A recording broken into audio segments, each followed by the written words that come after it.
No Brasil, os números de casos de denúncias de assédio moral, sexual e eleitoral dentro do ambiente de trabalho cresceram, mas boa parte das pessoas ainda não sabem como identificar ou denunciar. Para explicar como o trabalhador deve se proteger e se proceder também caso se caracterize e identifique esse tipo de assédio, vamos conversar a partir de agora com o procurador do Ministério Público do Trabalho em Picos, o procurador Igor Costa, que a partir de agora conversa com a gente ao vivo sobre esse assunto. Amanhã, dia 1º de maio, Dia do Trabalhador, mas infelizmente a gente ainda encontra dentro de alguns órgãos e instituições do ambiente de trabalho esse tipo de crime. Doutor, boa tarde, seja muito bem-vindo ao Jornal de Picos. Eu que agradeço, boa tarde a todos, todos os nossos telespectadores aqui da cidade de Picos. É uma honra estar aqui com você conversando sobre esse assunto tão importante. Doutor, a gente sabe que cada vez mais cresce o número de denúncias, pessoas entendendo que estão sendo vítimas, às vezes, de um assédio sexual, moral, em ano de eleição, assédio também eleitoral. Só que mesmo diante desse aumento de denúncias, de casos, às vezes as pessoas não entendem que elas estão sendo vítimas de um assédio. Começando pelo assédio, por exemplo, moral, dentro de um ambiente de trabalho. Como é que a pessoa pode perceber os sinais de que ela está sendo vítima de um assédio ali dentro do trabalho? Pois não, excelente pergunta e, de fato, esse número de denúncias tem crescido bastante. Do ano de 2022 para o ano de 2023, dobrou esse número de denúncias e agora, nos primeiros 4 meses de 2024, nós já temos 50% das denúncias de 2023. Então, a tendência é que elas continuem crescendo e nós batemos um recorde também em 2024. Esse assédio moral, ele muitas vezes começa silencioso. A vítima muitas vezes não percebe que está ali entrando num sistema de assédio. Mas é importante que fiquemos todos vigilantes para os primeiros sinais de assédio, que eles começam a partir, por exemplo, de cobrança por metas desarrazoadas. Então a gente começa a tentar obter daquele trabalhador um engajamento subjetivo àquela política da empresa, sobre, por exemplo, as primeiras ameaças, começam ali ameaças um pouco veladas, mas depois as ameaças elas passam a ser mais ostensivas, de dispensa do local de trabalho. Então é importante que o trabalhador fique atento a esses primeiros sinais, para que não deixe que aquela situação ela culmine na absoluta ali, desequilíbrio daquele ambiente de trabalho e gerando, por outro lado, um problema psíquico e físico muito grande. A gente sabe que, até pelos dados do INSS, de transtornos mentais relacionados ao trabalho, que esse tipo de assédio, que inicialmente ele possa parecer inofensivo, mas ele culmina num absoluto desequilíbrio mental e gerando, inclusive, afastamentos do trabalho, que é o que a gente tem observado pelos dados do INSS. Doutor, de acordo com esses dados, com pesquisas, estatísticas mesmo, a gente observa que além do assédio moral, é grande também os casos de assédio sexual. E na maioria das vezes as mulheres são vítimas. Dentro desse ambiente de trabalho, como é que essa mulher ela consegue identificar e perceber que, nossa, eu acho que eu sofri aqui um assédio sexual dentro do meu ambiente de trabalho?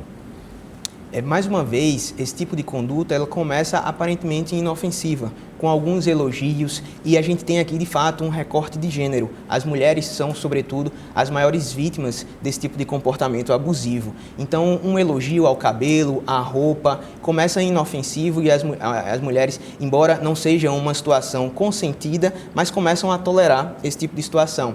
E a partir daí, o agressor, o assediador, ele se sente confortável para dar um passo a mais. E aí é nesse momento que a conduta ela absolutamente passa do controle da vítima e, de fato, assim como um assédio moral, ela passa a ter um desequilíbrio mental naquele ambiente de trabalho, culminando, inclusive, em transtornos e afastamentos também do trabalho. E é importante que se diga que esse assédio ele pode ser por chantagem ou por intimidação. O assédio sexual, por chantagem, ele tem o propósito, o objetivo de obter uma retribuição sexual. Ao passo que o assédio por intimidação, ele é apenas brincadeiras jocosas com conotação sexual que também corporificam esse tipo de situação.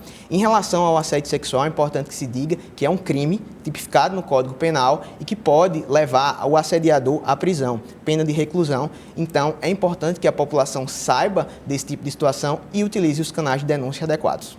Doutor, infelizmente, às vezes, por mais que a mulher identifique, né, que ela tem uma consciência que aquilo foi um assédio sexual, ela tenta de alguma forma se proteger, se blindar e às vezes esse assediador, ele começa a ter uma nova tática, às vezes de isolar aquela mulher, como o senhor falava, até mexer com o emocional, com o psicológico dessa vítima. E é importante também que dentro do ambiente de trabalho, outras pessoas fiquem alerta, porque às vezes a vítima não tem coragem de fazer uma denúncia e é importante que um colega de trabalho, identificando aquela situação, alertando essa vítima, possa também existir uma rede de proteção dentro das instituições. E aqui a gente fala de instituição pública, privada, independente da esfera. Sem dúvida nenhuma. Assim como a violência doméstica domiciliar, a violência doméstica no âmbito das relações de trabalho, lato sensu, como você muito bem frisou, no setor público ou no setor privado, ela demanda um olhar especial de quem está naquele ambiente de trabalho. Então, essa rede de apoio é indispensável. É importante que as corporações eles adotem uma política preventiva por meio, por exemplo, do estabelecimento de canais de denúncia e para que aquela situação ela seja neutralizada tempestivamente antes que gere uma repercussão essencial naquela pessoa, naquela vítima e inevitável de consequências irremediáveis. Para você que ligou a sua TV agora, a gente está conversando com o procurador do Ministério Público do Trabalho aqui em Picos, o doutor Igor Costa, que está trazendo informação para a gente a respeito desse assunto, assédio sexual, assédio moral. E doutor, 2024 é ano de eleição municipal. E, infelizmente, não é difícil você encontrar também algumas pessoas sendo vítimas do que a gente chama de assédio eleitoral. Para quem não sabe o que é esse conceito, doutor, o que seria esse assédio eleitoral? Excelente provocação. O assédio eleitoral ele é objeto de preocupação de todas as instâncias de justiça. Inclusive, hoje pela manhã participei virtualmente de um seminário pelo Tribunal Superior Eleitoral. E o assédio eleitoral, ele não é uma figura nova. É uma figura antiga que remete à época do voto de Cabresto, do coronelismo, em que os superiores hierárquicos, e aqui a gente mais uma vez se volta para o setor público ou privado, impõem uma restrição a qualquer direito político da vítima, dentre eles o direito ao sufrágio, o direito ao voto. Então, aquela vítima assediada, ela tem a sua liberdade de escolha cerceada. Isso pode se dar por qualquer tipo de ato abusivo, como, por exemplo, a imposição de participação em campanha eleitoral de determinado candidato, ou de candidato do próprio empregador, quando é um candidato, um empregador público, por exemplo, um político da situação, ou quando aquela campanha ela é para um candidato de preferência do empregador. Então, participação em campanhas eleitorais, ou mesmo o cerceamento do direito de voto, tudo isso configura assédio eleitoral. A população precisa estar, de fato, vigilante com o momento que nós estamos e estaremos vivenciando nesse ano, nessa corrida eleitoral municipal. Nós sabemos que é muito acirrado esse tipo de corrida eleitoral quando a gente está falando de municípios. E aqui eu queria deixar um alerta para a população que a Procuradoria do Trabalho, embora sediada no município de Picos, nós temos uma área de atribuição que abrange 86 municípios aqui na região, vai até lá embaixo em São Raimundo Nonato. Então, fiquem vigilantes nesse ano. Qualquer identificação desse tipo de assédio, denuncie nos canais pertinentes do Ministério Público. Mas o assédio eleitoral, ele não pode ser tolerado porque é um cerceio da própria liberdade democrática do Brasil. Doutor, você tocou em dois pontos importantes e, infelizmente, muito presente nas políticas do interior do estado, aqui do sertão do Piauí. O coronelismo, que infelizmente ainda é muito presente, e esses currais eleitorais, né? Esse voto de cabresto que infelizmente a gente consegue ainda encontrar dentro do sertão piauiense. Para quem está em casa conseguir visualizar o que o senhor fala a respeito de assédio eleitoral, por exemplo, se você tem um cargo público, sei lá, numa secretaria municipal, e de repente um coordenador, secretário daquela pasta faz uma reunião com todo mundo e fala, olha, todo mundo tem que votar nesse candidato aqui. É para todo mundo votar, quem não votar vai perder o emprego. Isso seria uma espécie de assédio eleitoral. Sem dúvida nenhuma. Em palavras simples, para que fique muito claro para a população, o assédio eleitoral é qualquer intervenção com conotação política não consentida.